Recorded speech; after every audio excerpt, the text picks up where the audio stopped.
Cap Timi Ligon from Barangay West Triangle. Also, our Action Officer, Mr. Al Flores and Mr. Olive Belmonte. And our City Councilor, Mr. Ram Medalla.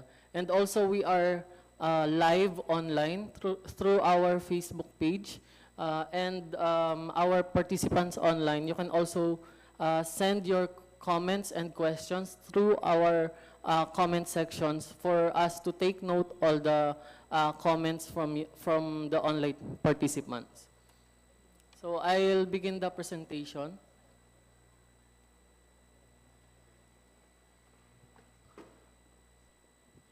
So for our agenda this afternoon, we will give you a background on our public parking project, the pilot areas, and the types of parking slots, and we have a question and answer later on after the presentation.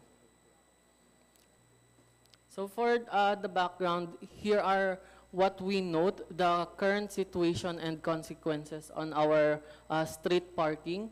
So we note that there is an increasing number of vehicles in the public roads and sidewalks. There are also vehicles parked indefinitely and or abandoned for long period. So specifically along Timog and Tomas Morato area, yung ibang mga nagpa-park doon is usually overnight, nagstay na sila doon sa public parking areas natin.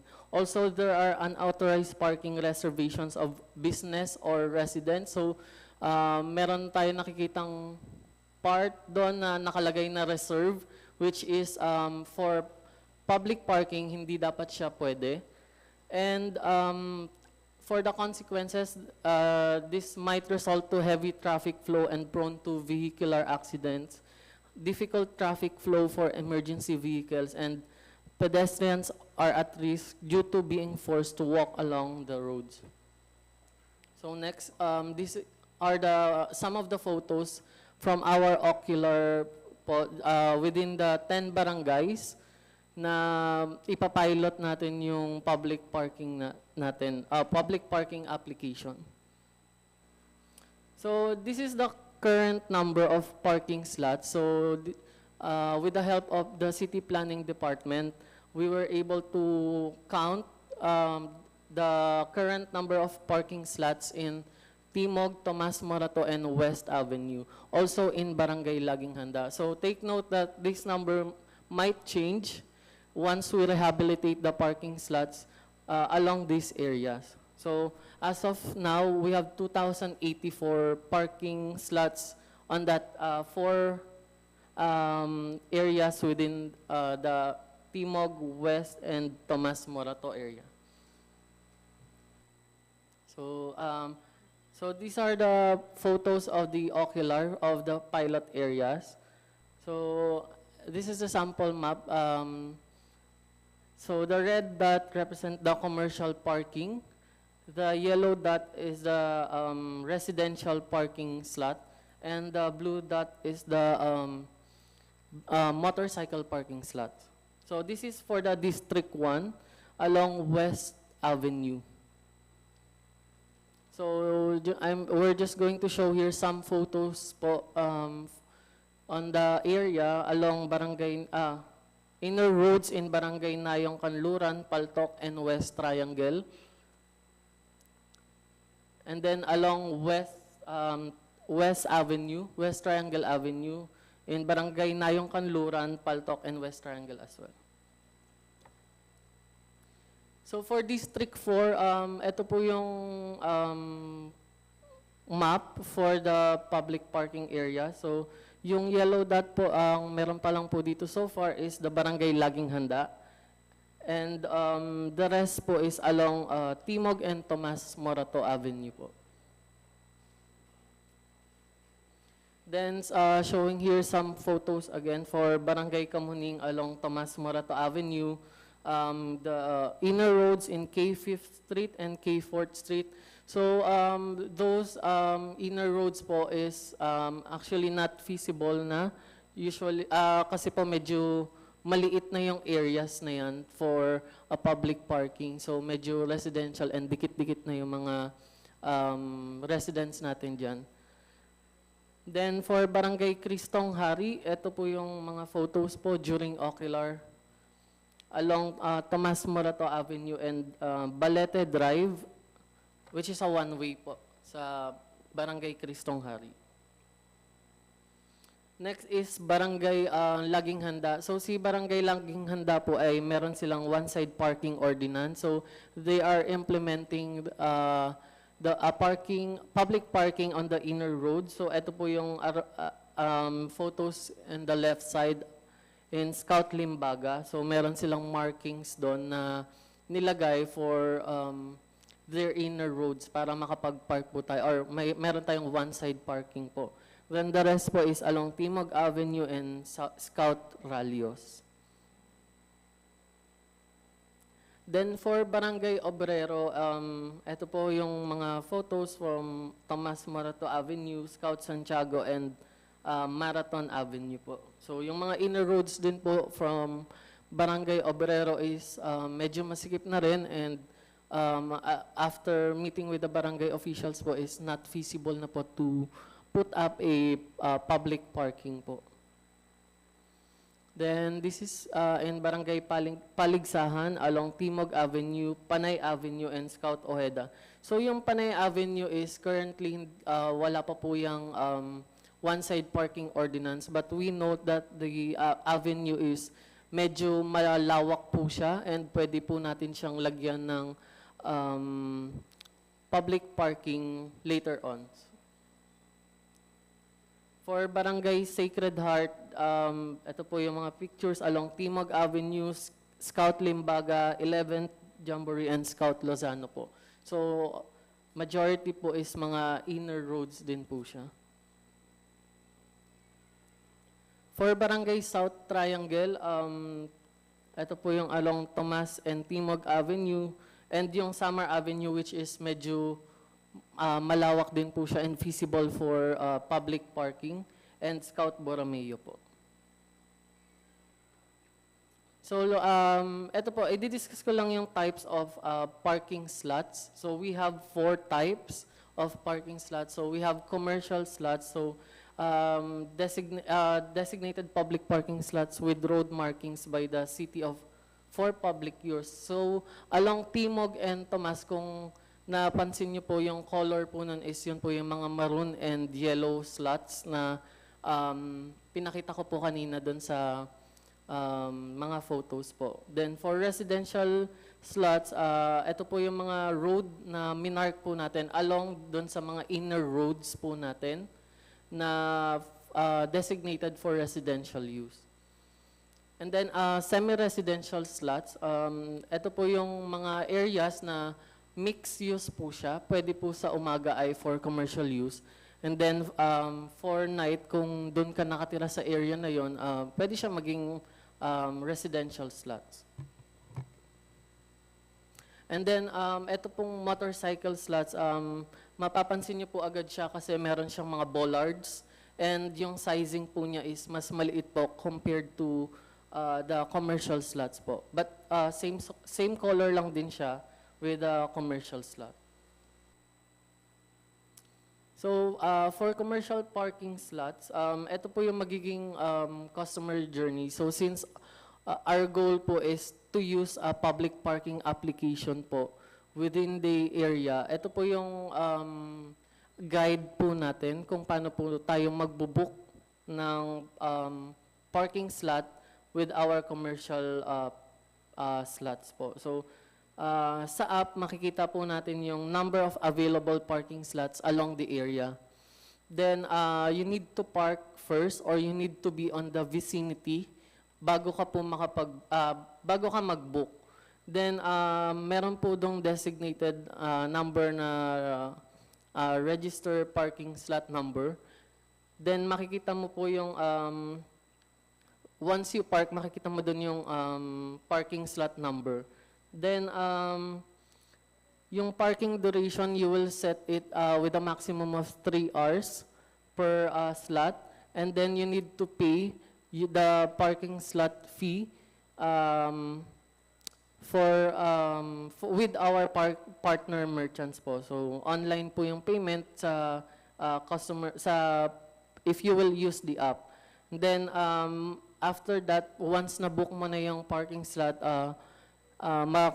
makikita mo yung time or ma-alert ka once na matatapos na yung 3 hours mo sa slot na yon. Then if in case wala kang capability to book on your own, we have designated parking attendants on the area. The customer journey is you need to park the vehicle, then look for the parking attendant, and si parking attendant mismo yung magbubook on your behalf. And kailangan nung magbayad sa kanila through cash or online payment din. Then the parking attendant will issue a parking ticket to you. Then our goal is para ma-notify yung customer sa pagbubook. If you have how many remaining time na lang yung natitira sa'yo is through text message. So this is the proposed commercial rates in Quezon City for the commercial parking slot. So please take note lang na bago namin i-implement yung rate, we will do a pilot run which is for free muna para ma-try muna natin yung pagbubook mismo and paggamit ng application. So later on through ordinance, tsaka pa lang po tayo maniningil, and once na na-rehabilitate na rin po yung mismong mga areas or parking slot areas po natin within Timog, Tomas, and West Avenue. So for motorcycle parking slot, so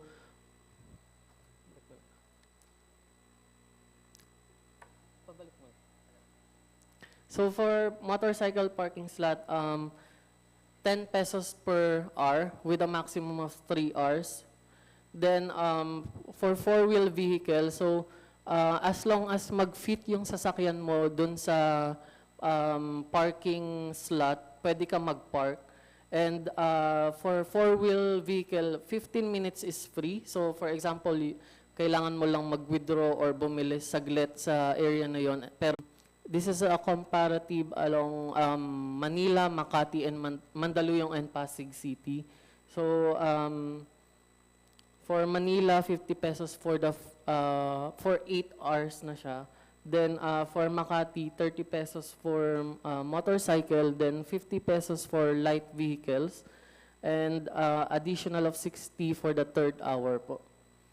Then for Mandaluyong, first 2 hours is free.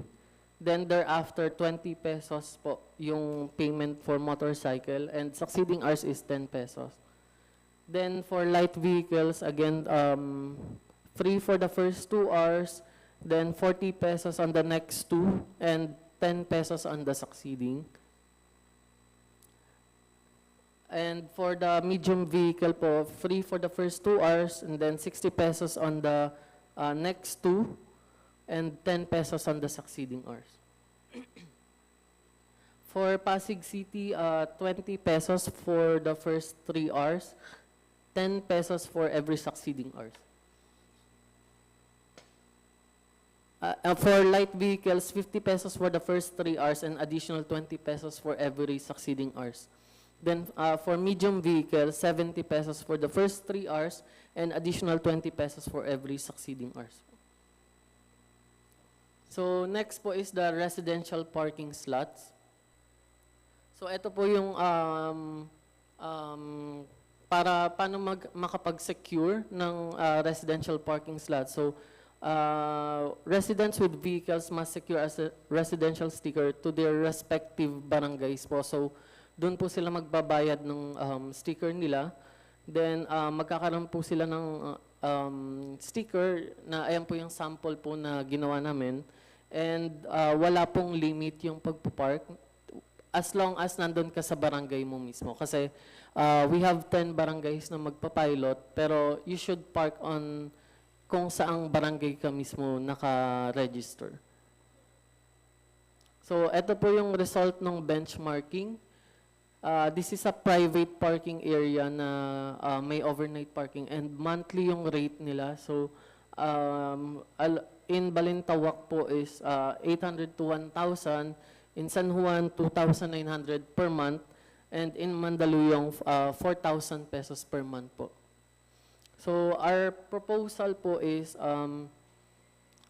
if you have one vehicle, for four-wheel, it's 2,000 pesos. And for second vehicle, that's additional 3,500. So if you have two vehicles, that's 5,500 in total. Then if you have your third vehicle, plus 6,000 pesos po siya. So 24 hours po kayong pwedeng mag-park on that residential parking areas. And then for motorcycle, that's 500 pesos po. Again, this is after po pasa pa po yung ordinance. We will run free po muna sa ating pilot run po. Then we also have a semi-residential parking slots. So for semi-residential parking slots, a vehicle with residential sticker can park in semi-residential parking slots with no additional fee. So for example, you are living in Barangay Laging Handa and you park in a commercial area in the morning, you don't need to pay a commercial parking fee as long as you have a sticker. And the parking slot is identified as a semi-residential parking slot. Then vehicles without a residential sticker will have to park and book for the parking slot po. So, ang susundin nating rate dyan is the commercial rate, which is 50 pesos for 3 hours for four-wheel vehicle.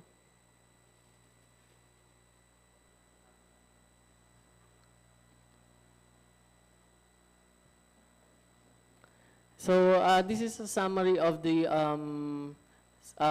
commercial, residential, and semi-residential parking slot.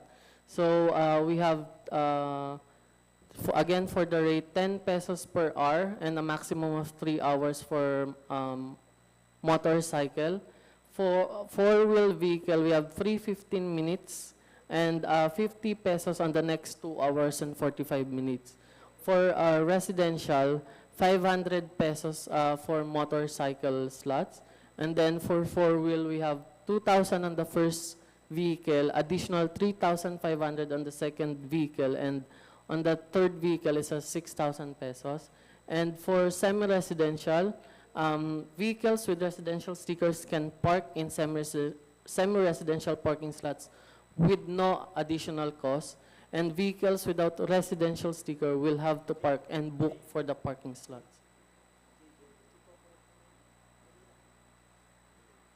Sorry, just correction lang, no? There's the statement on the semi-residential is actually wrong, no? Semi-residential slot means that the slot is residential during some hours and it is commercial during other hours. On residential hours, only residential cars can park. During commercial hours, anyone can park. In all cases, you need to pay. It's a commercial slot. Okay, a residential car parking in a commercial slot during commercial hours is subject to the same rules as all other commercial cars. Okay?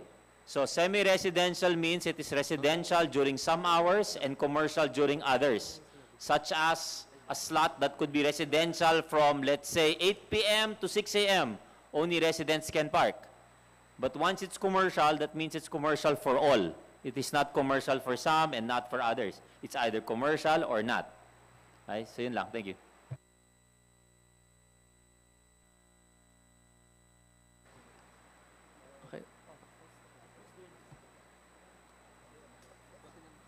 Okay, actually that's the end of the presentation. So we will go now to the question and answer. We have a representative from different offices here. So meron po tayong mga staff po sa dalawang side na may hawak ng mic. So if you have question, they our representative from different offices in Quezon City will answer you po. Thank you.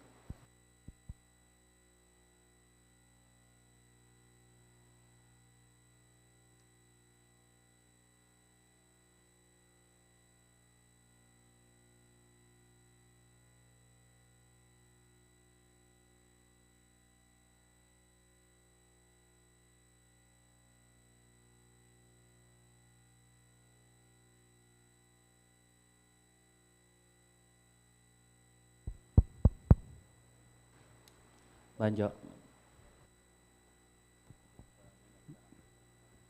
Come again. Good afternoon. I'm Rico Noblo from Barangay Paltok, EXO. I'm asking for your concern kung kailan po starting po tong implementation these rulings po.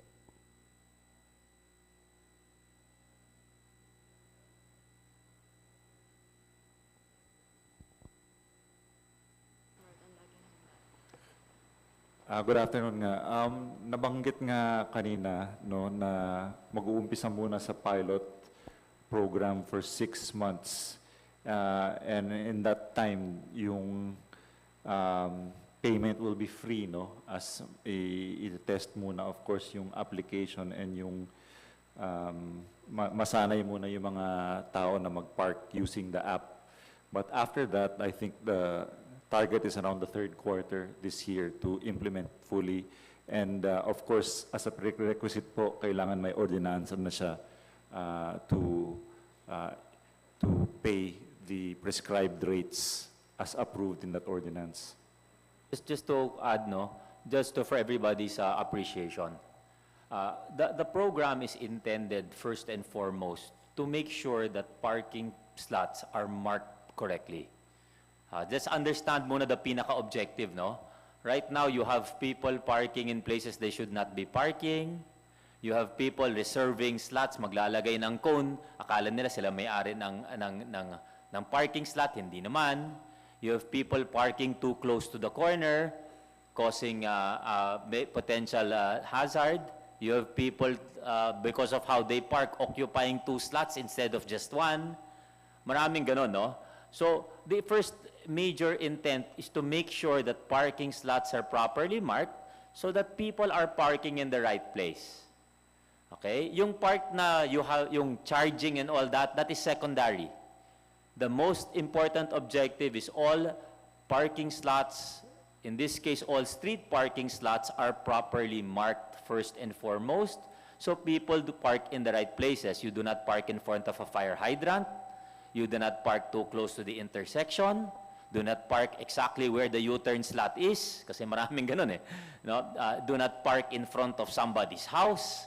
Do not park occupying 2 slots when you're only 1. So that's the first intent. So for the pilot, the intent is to get people to please park in the correct places first. There is no charging or whatsoever, no? The second is to make sure that the city can determine which slots should really be residential only. Obviously, if there's absolutely no commercial in any sort of vicinity near the parking slot, it's probably purely residential only. It makes no sense to make it commercial if it is a purely residential slot. So the second part is to determine which slots ba talaga are commercial and which ones are residential and which ones should be residential during night hours and morning, but commercial during the day. So why is that the case? The businesses in your barangays cannot thrive if there are no places to park for the business to operate. Alam nyo naman yung area na to, may mga restaurant, may mga whatever, and then wala namang parking. Paano naman magsasurvive ang business kung wala namang parking? Or kaya meron siyang 7-Eleven, pero yung parking slot sa harap, buong araw nakaparking isang kotse. Paano naman pupunta yung tao mag-pick up ng 7-Eleven? Anong mangyayari? Di magpa-park siya sa road, mag-hazard, bababa, cause traffic, kasi may bibilin lang. Kasi walang slot. Diba? So, part of the intent is multiple, no? Kasi it's always people sometimes look at it from one side lang eh. There are multiple sides. For the residents, you want to make sure na slots reserved only for residents are available. Diba? Kasi kung kahit ano, kahit sino pwede, baka hindi nyo alam, iba na pala yung nakapark doon, hindi pala taga-area nyo. Right? The same way, if you're a business, you want to make sure that hindi naman nakakamp doon yung kotse buong araw na nandun, eh di wala nang nakapasok sa business mo kasi wala nang parking yung kainan, for example. So, this is intended for everyone, and again, the first thing to do is just to mark correctly so that we can instill some discipline into the residents naman na park in the right place, first and foremost, for safety and to alleviate traffic and to help businesses thrive. So yun lang, no? The fact that there is potential for charging is something that is in the works, but it is planned 6 months down the road. In fact, the original conversation was, hey, baka hindi naman kailangan ng charge. Penalty mo na lang kung nag-violate. So that's actually one of the options that was on the table initially, no? And when we were discussing internally and with consultation with the barangays, part of it was, no, you might have to charge. Kasi if you do not charge, baka buong araw siya nandun eh. And kawawa naman yung business na kaharap niya kung walang parking. So yun, no? So understand, that's what's happening. And the first step of when it's implemented, of course, as soon as possible, we plan to get started. We need to mark the slots. And for the next 6 months, it's just intended to instill some sort of discipline in where you're supposed to be parking. Because in many cases naman, there are places you should really not be parking. Like in front of a fire hydrant, please do not park in front of one. Okay, so yun lang. Thank you. Thank you so much po. Any other question from our participants?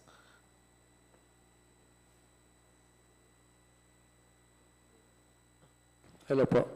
Barangay Cristong Hari po, Cap George. Tanong ko lang po, saan po mapupunta yung revenue niyan? Sa city po ba o sa barangay? Yung revenue niyan, nung initial pinag-usapan, sa totoo lang, kailangan muna ng ordinansa, but sa totoo lang, ang pinag-usapan dyan no, sa a revenue share, no? The residential stickers, actually, the original conversation, and well, don't quote me, is really, it's really a barangay thing. The barangay should be the one, I think, no, personally, the residential parking sticker should really be issued to the barangay. Why? This is the reason for that, no?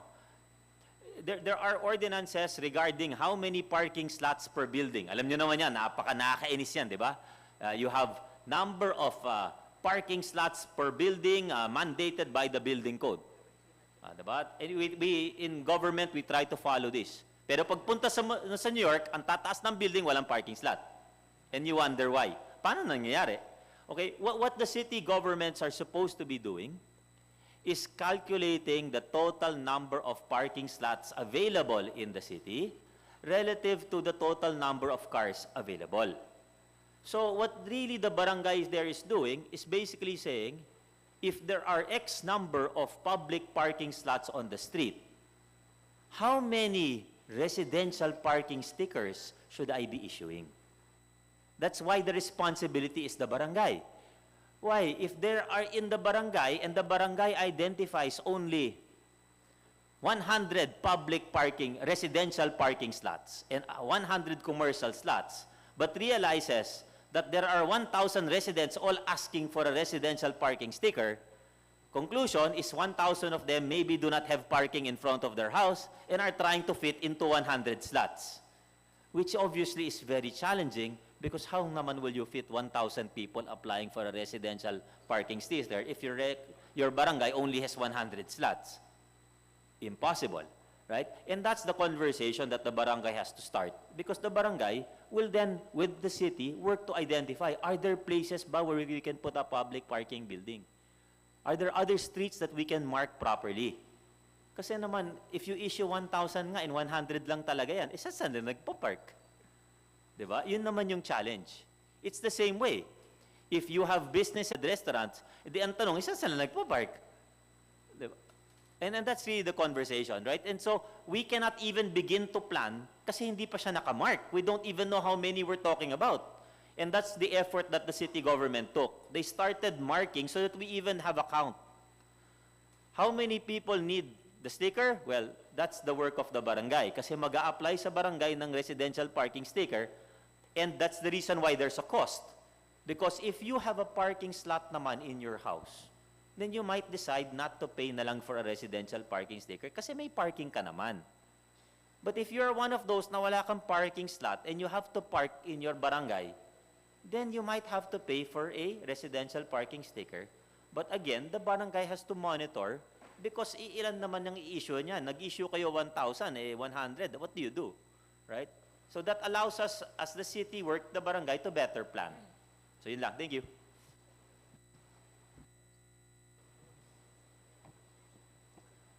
Thank you so much, CE. Do you have questions pa po from our participants? Excuse me. Good afternoon po. Charlie Gan sa West Triangle. Ang currently po, ang West Triangle, hinuhukay. Tapos, yung West Avenue, hinuhukay. Binago yung ibang parking style, imbis na pahaba, pahalang. Yung ibang establishment, kung makikita niyo yung malapit sa amin, yung Kabalin, dating may 6 yata o 7 parking slot, naging 0. Nawalan ng parking slot. Ang question ko lang namin is yung sa area namin, pag hinukay ba, hindi ko alam kung City Hall ang nagpapahukay or DPWH kasi ang lalalim eh. So, minilalagay na around, ang lalaki ng mga tubo eh, cemented tube. So, pag binago ba, mawawala rin yung parking slot namin sa harapan namin at magiging nakaangat or ano plano? Kasi kanina ko pa tinitingnan yung style ng parking, wala naman sinabi kung ano eh, pahababaw, pahalang or paano nyo ima-mark. So, ang question ko lang doon is, may mga driveway kami, siyempre sigurado hindi nyo naman naharangan ng driveway. Pero yung mga parking, tapos yung mga bangko, sa aming area, mga 2 bangko yung mawawalan ng mga parking kung ganung style ang gagawin natin, saan sila magpapark? And then yung mga kakain na sa restaurant na sinabi nyo kaninang mawawalan ng customer kasi iba nakapark, si Kabalin, nawala na nga ng parking eh. Saan nagpa-park yung mga customer niya?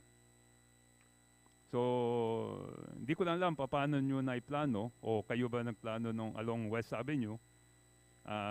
Kalahati, from Paramount to Jollibee yata o portion nun, hinukay na eh. So, I don't know, is City Hall o DPWH kasi there's no marking at all. Sino gumagawa? Naka-orange yung mga tumitira. Okay? Thank you po. Yeah, so to answer your question, I'll answer it in multiple ways, no? First, that's a national government project. So, national po yung gumagawa niya, no? This is the MRT 7 common station, no? So, it's a national government project. So, that's first, no? The city government obviously is collaborating with them because we have to assist clearly, no? A couple of things. So that's the first, no? Second, to answer your question on is the parking parallel or perpendicular, by and large, the parking that is being instituted is parallel. Okay? There is a reason why it's parallel. The perpendicular parking is in fact partly what is causing all the traffic. Because when a car backs out or enters, it blocks the entire road. So we all get irritated yung traffic and you'll notice how many places therein pinipigil lahat kasi nagbaback out yung kotse. Diba? It's causing all traffic for everybody. So if you look anywhere globally, most of the parking, if not all of the parking in main roads are all parallel only. You will rarely see any perpendicular parking in any of these places.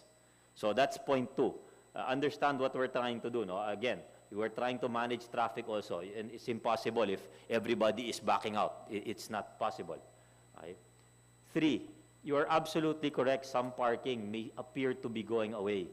The question lang he would ask first is, yung parking na pinaparkingan nila dati, public land ba o private in the first place? Because in many cases, ang nangyayari was may parking sila dati kasi inaangkin yung lupa or road ng government pala. So, the first thing that the government is doing when we do a project like this, or when DPWH does a project, is we're also checking the property line. Kaninong lupa ba yung nawawalan? Yung sa private o yung government? Because kaya ng problem dito sa public parking, kaya kailangan i-mark yung street. In many cases, ang ginagawa nilang parking, public land na pala, yung sidewalk na pala ang ginagamit. So, may mawawalan ba? Absolutely may mawawalan kung ang ginagamit niya dati was public land. Why? Yung establishment that is using public land is using public land for their benefit at the expense of all the other citizens who actually have to pass the way. Right? So that's what we're trying to manage. So it's very hard to answer directly, did we take their parking slot because it was private land? Chances are, the only parking that has been reduced is parking that was parking on actual public land.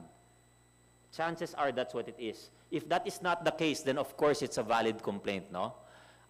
The last point, and this is the challenge with many establishments, is many establishments, even when the land is private, ginagawa niya yung buong frontage niya driveway. Not one entrance and egress. The end result is, yung buong sidewalk nawawala. Diba? Yun ang nangyayari eh. Kasi yung buong frontage niya, gagawin niyang parking. Eh yung sidewalk nasaan? Wala na. Kasi yung buong frontage niya, parking. Right? So lahat, ginagawa niyang driveway. But actually, ang ginagawa niyang driveway is the sidewalk which is public. So, it's very hard on a case, a lot of this will be case to case, but please understand lang what's happening. So when you see something like that, by all means, of course, if there is a valid complaint, please raise it. And usually the question is, kaninong land ba yung kinuha? Yung public o private? Binalik ba yung sidewalk o ginawa niyong driveway yung sidewalk? Yun lang mga i-check.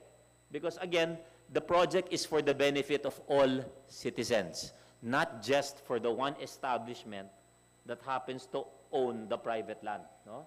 We're trying to do it for all. So yun lang. Thank you.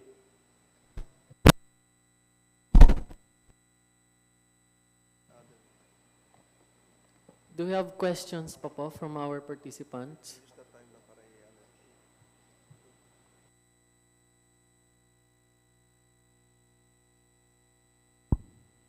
Good afternoon po ulit. I'm Rico Novio.